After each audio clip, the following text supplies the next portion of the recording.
নমস্কার বন্ধুরা, আপনারা দেখছেন ইউটিউব চ্যানেল বিভ্রম ৭।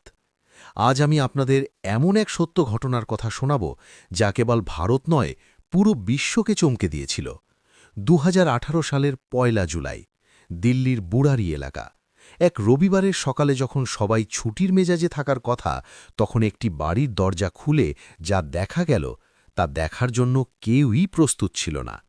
একটি ঘরে সিলিং থেকে ঝুলছে একই পরিবারের ১১ জন সদস্যের নিথর দেহ। না কোনো ধস্তাধস্তি, না কোনো আর্তনাদ, সবকিছুই যেন এক সুপরিকল্পিত ছক। কিন্তু কেন? আজকের এই রহস্যময় যাত্রা শুরু করা যাক। চুন্দাওয়াত পরিবার। পাড়ায় তারা খুব ভদ্র এবং ধার্মিক পরিবার হিসেবেই পরিচিত ছিল। বাড়ির কর্তা ললিত চুন্দাওয়াত। ঘটনার দিন সকালে প্রতিবেশী গুরুচরণ সিং যখন তাদের দোকানে দুধ কিনতে গিয়ে দেখেন দোকান বন্ধ, তিনি ওপরে বাড়িতে যান। সেখানে গিয়ে যা দেখলেন তাতে তার শিরদাঁড়া দিয়ে হিমস্রোত বয়ে গেল। পরিবারের ১০ জন সদস্য চোখ মুখ বাঁধা অবস্থায় একটি জালের মতো গোল হয়ে সিলিং থেকে ঝুলছেন, আর পাশের ঘরে পড়ে আছে পরিবারের সবচেয়ে বয়স্ক সদস্যার দেহ।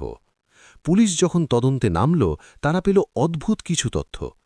বাড়ির দেওয়ালে ১১টি প্লাস্টিকের পাইপ বের করা ছিল, যা কোনো ড্রেনেজ সিস্টেমের সাথে যুক্ত নয়। অনেকে ভেবেছিলেন এটা আত্মার মুক্তি বা কোনো তান্ত্রিক ক্রিয়াকলাপের সংকেত। কিন্তু আসল রহস্য লুকিয়েছিল ঘরের ভেতরে পাওয়া ১১টি ডায়েরিতে। গত ১১ বছর ধরে সেই পরিবার একটি ডায়েরি লিখত। তদন্তে জানা যায় ললিতের বাবা ১০ বছর আগেই মারা গিয়েছিলেন, কিন্তু লুনিত বিশ্বাস করত তার বাবার আত্মা তার ওপর ভর করে কথা বলছে। ডায়েরিতে লেখা ছিল প্রতিটি দিনের নিয়মাবলী, কিভাবে পুজো করতে হবে, এমনকি মৃত্যুর আগের মুহূর্ত পর্যন্ত কি করতে হবে। ডায়েরিতে পাওয়া শেষ নির্দেশ ছিল বট পুজো, অর্থাৎ বট গাছের ঝুড়ির মতো ঝুলে থাকতে হবে। তাদের বিশ্বাস ছিল মৃত্যুর শেষ মুহূর্তে ললিতের বাবা ফিরে এসে তাদের সবাইকে বাঁচিয়ে নেবেন। এটি ছিল একটি শেয়ার্ড সাইকোটিক ডিসঅর্ডারের চরম উদাহরণ, যেখানে পুরো পরিবার একজন মানুষের অন্ধবিশ্বাসের শিকার হয়েছিল। মানুষ কি অন্ধবিশ্বাসের বশবর্তী হয়ে নিজের জীবন এভাবে শেষ করতে পারে? বুড়ারির এই ঘটনা আজও আমাদের মনে আতঙ্ক জাগায়।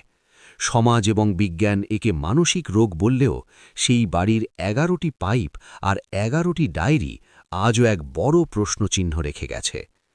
আজকের এই রহস্যময় কাহিনী আপনাদের কেমন লাগলো কমেন্টে অবশ্যই জানান, আর ভিডিওটি ভালো লাগলে শেয়ার করতে ভুলবেন না। আরও এমন রোমাঞ্চকর এবং রহস্যজনক গল্পের জন্য সাবস্ক্রাইব করুন আমার ইউটিউব চ্যানেল বিভ্রম ৭ এবং ফলো করুন আমার ফেসবুক পেজ বিভ্রম। দেখা হবে পরের ভিডিওতে, ততক্ষণ রহস্যের মধ্যেই থাকুন।